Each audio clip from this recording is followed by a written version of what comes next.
Ministry of Defense and Veteran Affairs, as proposed in the bill, should be adopted to enhance efficiency, transparency, and responsiveness in addressing pension-related issues for military personnel and veterans alike. Welfare and health services. The committee observes that the bill proposes establishing a health care service. Madam Speaker, I'm rising on point of order. Earlier you had ruled that this front bench be reserved. As it is now, the several members appear to be part of my team, but when I invite them to support me, they shy away.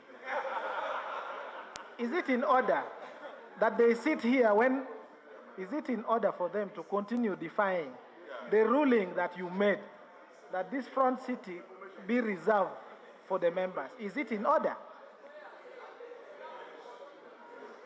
Honorable Wilson, continue.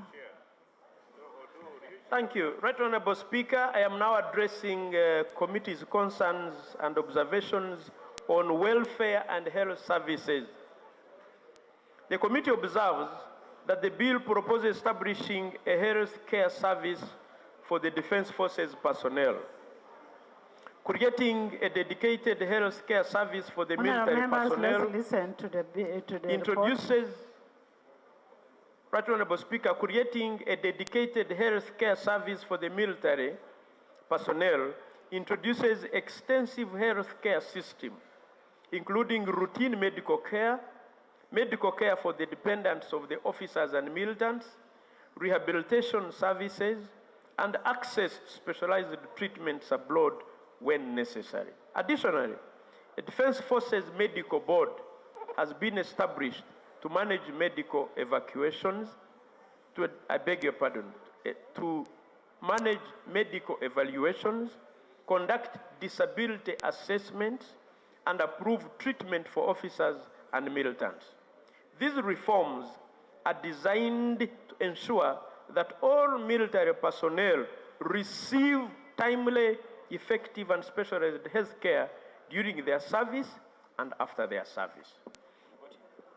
The committee opines that a dedicated health care service for the defense personnel, separate from civilian, addresses a unique nature of military service requiring specialized, timely, and continuous medical support tailored to risks faced by the defense forces.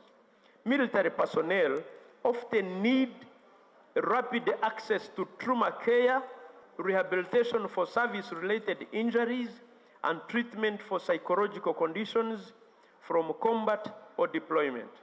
The Defense Forces Medical Board will ensure medical evaluations, disability assessments, and treatment decisions aligned with the military standards and readiness, which civilians' health care may not adequately address.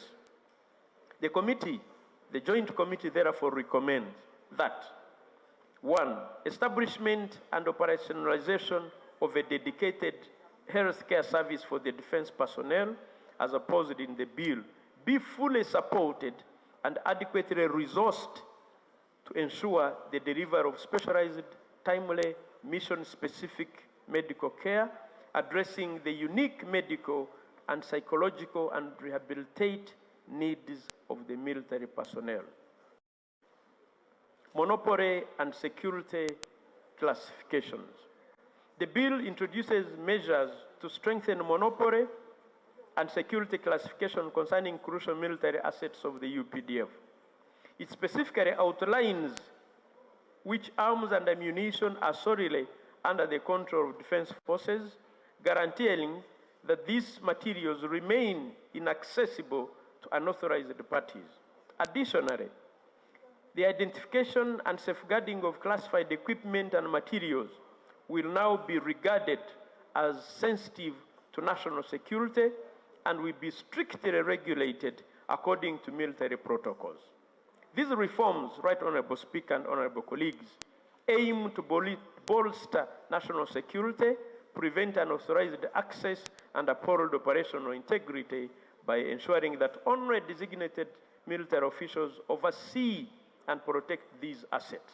However, the committee observes that the classification and categorization of materials under the exclusive control of the defense forces, particularly military uniforms, can have significant implications for civilian wear.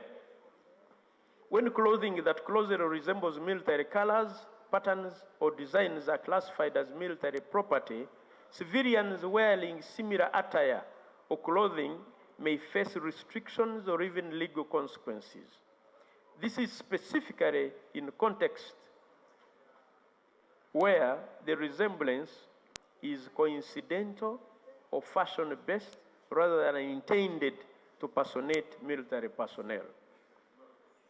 For instance, in the bill under Clause 82, Schedule 7B, several uniforms for ceremonial wear, including ordinary black shoes, kaunda suits in the coffee brown, blue, and khaki, have been categorized as exclusive wear for the defense forces. Yet, these are very colors of clothing and black shoes are seen as ordinary wear by the public.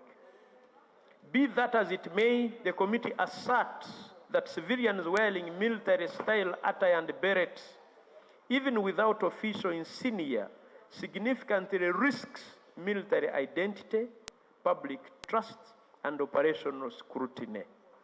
Such apparel can confuse the public, undermine military distinctiveness, and grant an earned authority to those not following military codes.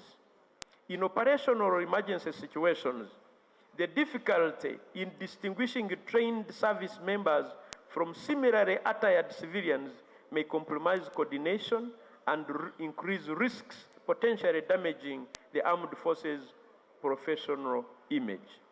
Recommendations. We therefore recommend that Schedule 7B should be amended to include a requirement for marking military stores with the logos and insignia of the UPDF, thereby distinguishing them from civilian items. 2, that a provision should be inserted to restrict the wearing of camouflage military-style uniforms and berets by individuals who are not part of the military. Conclusion, Right Honorable Speaker and honorable colleagues.